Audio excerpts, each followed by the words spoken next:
नमस्ते। विज्ञान की प्रगति पिछले कुछ साल में बहुत ही तेज़ी से हुई है। लेकिन ये तो बहुत साल से चल रहा है विज्ञान में। कुछ लोगों ने छोटा काम किया, कुछ लोगों ने बड़ा काम किया।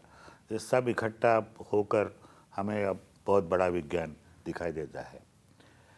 इस क्षेत्र में जितना पुरुष वैज्ञानिकों ने सहभाग लिया है, उतना ही महिला वैज्ञानिकों ने सहभाग लिया है। तो एक पुरुष वैज्ञानिक जिसके बारे में मैं बताते रहता हूँ वो है माइकल फैराडे। और माइकल फैराडे ने इंग्लैंड में बहुत काम किया रॉयल सोसाइटी में। और 1867 में उनका देहांत हुआ। उसी साल एक महिला वैज्ञानिक का जन्म हुआ, और वो इंग्लैंड में नहीं, यूरोप के दूसरे देश में, पोलैंड में। और उसका नाम था मैरिया स्कोडलोवस्का। अभी ये जो नाम है ये एक टीचर का नाम था, स्कोडलोवस्का। और वो एक स्कूल में टीचर थे। सब अच्छी तरह से चल रहा था। लेकिन आपको पता होगा उन दिनों में पोलैंड में पॉलिटिकल सिचुएशन ऐसी थी, कम्युनिज़्म वहाँ पे था। और उनको लगा कि ये जो टीचर है वो उनके विरोध में काम करता है, इसलिए उसको टीचरशिप से निकाल दिया। तो टीचर का जॉब तो उनका रहा नहीं। फिर भी उनको घर तो संभालना था। 3 लड़कियां थी। ये मैरिया बीच की लड़की थी, 3 बहनें थी वो। उनकी माँ कैसे वैसे वो घर चला रही थी। लेकिन ये जब 13 साल की थी मैरिया, तब उसकी माँ भी गुजर गई। तो ऐसे सिचुएशन में इनका स्कूल एजुकेशन, घर चलाना, ये सब बड़े मुश्किल से चल रहा था। इस स्थिति में भी मैरिया ने हाई स्कूल में गोल्ड मेडल मिलाया, क्योंकि उसे सबसे अव्वल नंबर आए, सबसे ज़्यादा मार्क्स उसे मिले। अव्वल नंबर आने के बाद उसे अगली पढ़ाई करनी थी। लेकिन वहाँ का जो माहौल था, माहौल ये था कि लड़कियों को आगे जाकर करना क्या है, आगे पढ़ के करना क्या है, घर संभालो, कॉलेज में जाके एजुकेशन क्यों लो, हायर एजुकेशन की आपको ज़रूरत क्या है। इस तरह का माहौल उस वक्त था। इनको तो पढ़ना था। पिताजी ने कहा कि बच्चों, मैं तो आपको कुछ मदद नहीं करूँगा, लेकिन आपको आगे पढ़ना है। आपको भगवान ने इंटेलिजेंस दिया है, ब्रेन दिया है, इसका इस्तेमाल करो। अब क्या करें। तो ये मझली बहन थी, उसकी बड़ी बहन थी। इन दोनों ने बैठकर ऐसा तय किया कि ये मझली बहन काम करेगी, नौकरी करेगी, और बड़े बहन को मदद करेगी पढ़ाई के लिए। उसकी भी यही सिचुएशन होगी, क्योंकि वो मैट्रिक के बाद आगे पढ़ नहीं पाई, वो घर में ही बैठी थी। तो मैरिया जॉब करेगी और बड़ी बहन पढ़ाई करेगी। उसके पढ़ाई के बाद वो नौकरी ढूंढेगी और वो अपने मझले बहन को आगे पढ़ाने में मदद करेगी। तो ये सब जब तय हुआ तो ये आप पता कीजिए, मैट्रिक हुई लड़की, एक 15-16 साल की होगी, उसको जॉब भी क्या मिलेगा। तो बड़े मुश्किल से उसे गवर्नेंस का जॉब मिला। गवर्नेंस सबको पता है, गवर्नेंस किसे कहते हैं। किसी अमीर घर में बच्चों को संभालने के लिए जो लेडी होती है उसे गवर्नेंस कहते हैं। ऐसा ही जॉब उसको मिला, वो भी वारसा में नहीं। वारसा उनका गांव था, वारसा से कुछ 200-250 किलोमीटर दूर। तो वहाँ जाके उसको रहना था। जो भी 2 पैसा मिलेगा उसको, उसकी मदद से बड़ी बहन को पढ़ाना था। ये सब उसने किया। बड़ी बहन ने 3-4 साल बाद पढ़ाई करने के बाद वहाँ नौकरी ढूंढी, वहीं एक लड़का ढूंढ लिया, वहीं शादी कर ली और फ्रांस में ही बस गई वो। और फ्रांस में बसने के बाद उसने अपने बहन को बुलाया, बोले अभी कहीं मैरिया, अभी मैं तो सेटल हो गई हूँ, तू आके यहाँ अभी पढ़ाई कर, और अगर तुम्हें रहना है तो मेरा घर है इधर, यहाँ पर तू रह सकती है। पेरिस में ही रहती थी वो। ये गई, कुछ दिन वहाँ रही, लेकिन बाद में उसे ऐसा लगा कि भाई ये तो घर बहुत दूर है यूनिवर्सिटी से, तो यूनिवर्सिटी के नज़दीक रहा तो अच्छा रहेगा। तो फिर वो यूनिवर्सिटी के नज़दीक रहने लगी, क्योंकि तब तक उसे स्कॉलरशिप भी मिली थी। पेरिस यूनिवर्सिटी में फिजिक्स डिपार्टमेंट में उसने एडमिशन ली थी। वो अकेली लड़की थी पूरे क्लास में, क्योंकि लड़कियां उन दिनों में विज्ञान के ब्रांच को जाती नहीं थी, फिजिक्स को तो जाती ही नहीं थी। ये एक लड़की थी और ये दूसरों से उम्र में थोड़ी बड़ी भी थी, तो बच्चे उसकी मजाक उड़ाते थे, लेकिन उन्होंने उस पर ध्यान नहीं दिया, अपने पढ़ाई पर ध्यान दिया और अच्छी तरह से उसने ग्रेजुएशन किया। जब ग्रेजुएशन किया तब तो उसे लगा कि मुझे वापस जाना है पोलैंड, और मेरे पिताजी की तरह मुझे भी टीचर बनना है, ज्ञान बांटना है लोगों में। लेकिन उनके जो टीचर थे हेनरी बेक्वेरेल, उन्होंने कहा कि भाई आप वापस मत जाओ, आपकी ज़रूरत स्कूल में नहीं लेबॉर्ट्री में है, और आपके जो स्किल्स है वो लेबॉर्ट्री में इतने यूज़फुल रहेंगे, आप बहुत अच्छा काम कर पाओगे। उन्हीं दिनों में उन्होंने एक नया खोज किया था जिसे हम रेडियो एक्टिविटी कहते हैं। रेडियम ये रेडिएशन इमिट करता है, यूरेनियम इमिट करता है, तो इस पर आप काम करो। तो उसने आगे पढ़ाई की, वहीं मास्टर्स किया, रिसर्च के लिए वही सब्जेक्ट लिया, उसी पे उसने पेरिस यूनिवर्सिटी की पीएचडी भी ली। और हेनरी बेक्वेरेल साहब ने कहा कि भाई मैं तुम्हें अकेला नहीं छोड़ूंगा, मैं तुम्हें एक भरोसे वाला साथी दूंगा जो तुमको प्रयोग में मदद करेगा।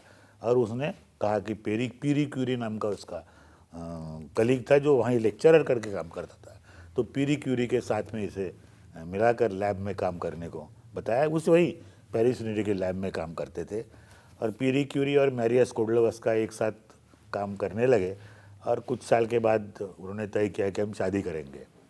तो मैरिया स्कोडलोवस्का ने पीरी क्यूरी से शादी की, तो वो मैरिया क्यूरी बनी, और वो मैरिया नाम लंबा था, उसे शॉर्ट करके फिर मैरी क्यूरी इस नाम से वो फेमस है।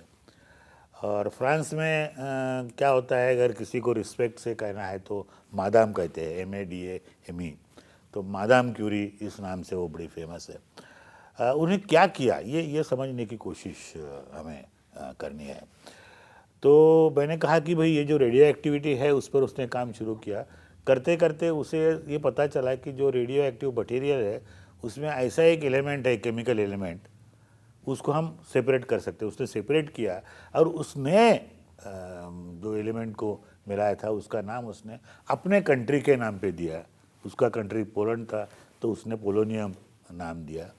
रेडियो एक्टिव पे रिसर्च किया, पोलोनियम मालूम किया, इसलिए उन तीनों को, हेनरी बेक्वेरेल को, पीरी क्यूरी को और मैरी क्यूरी को, तीनों को मिलकर 1903 का नोबेल प्राइज़ दिया गया। सब अच्छी तरह से चल रहा था, नोबेल प्राइज़ मिला था, नाम हुआ था, दुनिया में कहाँ कहाँ से उनको इनविटेशंस आ रहे थे, आइए आपका काम यहाँ पर प्रेजेंट कीजिए, सब ठीक चल रहा था। लेकिन क्या आप कहे, आप उसको लक कहिए, क्या भगवान को आपको सुख देखने को अच्छा नहीं लगता, मैं कोई कारण नहीं बता पाऊँगा, लेकिन ऐसा हुआ कि 1905 में पीरी क्यूरी का एक एक्सीडेंट में देहांत हुआ।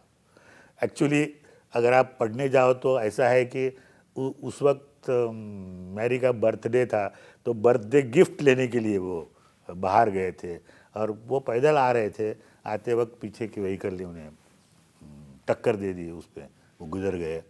तो 1905 में सिचुएशन ये थी कि उनकी 2 बच्चियाँ थी, उसमें सबसे छोटी तो 3 महीने की थी। अब 3 महीने की बच्ची को घर में छोड़ के लैब में जाना है, क्या करना है, हस्बैंड के मृत्यु का तो दुख था ही, ऐसे सिचुएशन में वो थी।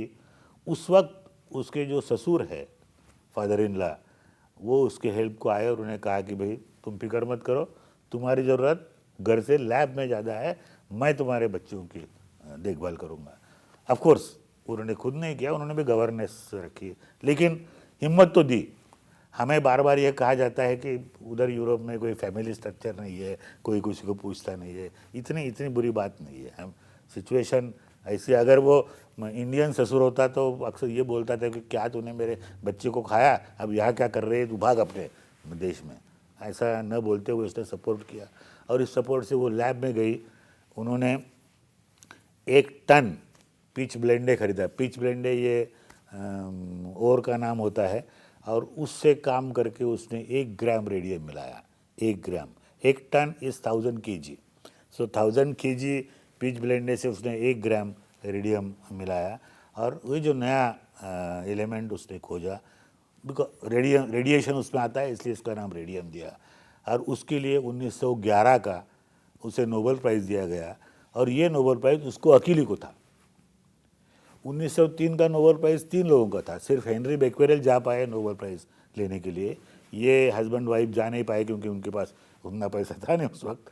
लेकिन दूसरे वक्त जब उसको अकेले को नोबेल प्राइज़ मिला तो वो गई, वहाँ उसने भाषण वाषण दिया, नोबेल प्राइज़ विनर के साथ उसने फ़ोटो वोटो खिंचवाई, वो आप अवेलेबल है इंटरनेट पे। और इस तरह से उसे बड़ा सम्मान मिला। अमेरिका ने उसे बुलाया। अमेरिका में जाने के बाद उसने अमेरिकन लोगों से कहा कि भाई मैं एक इंस्टीट्यूट स्थापन करना चाहती हूँ, उस इंस्टीट्यूट में ये जो रेडिएशन है इसका इस्तेमाल करके कैंसर पे ट्रीटमेंट किया जाएगा।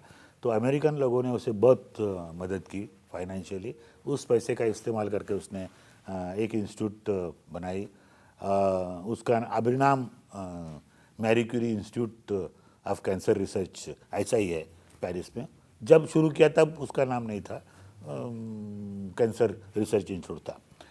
तो सब ठीक चल रहा था। हुआ ये कि 1914 में फर्स्ट वर्ल्ड वॉर शुरू हुआ और पता है फर्स्ट वर्ल्ड वॉर में जर्मनी बहुत आगे जा रही थी, कहाँ कहाँ फाइटिंग चल रही थी, कहाँ कहाँ सोल्जर्स मर रहे थे, गोलियाँ लगती थी।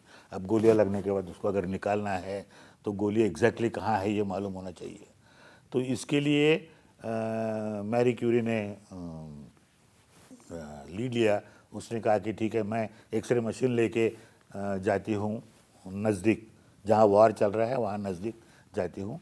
वुंडेड सोल्जर्स जो है उसका एक्सरे निकाल के वो बताते थे कि यहाँ गोली है, तो उसको ऑपरेशन करके निकाला जाता है।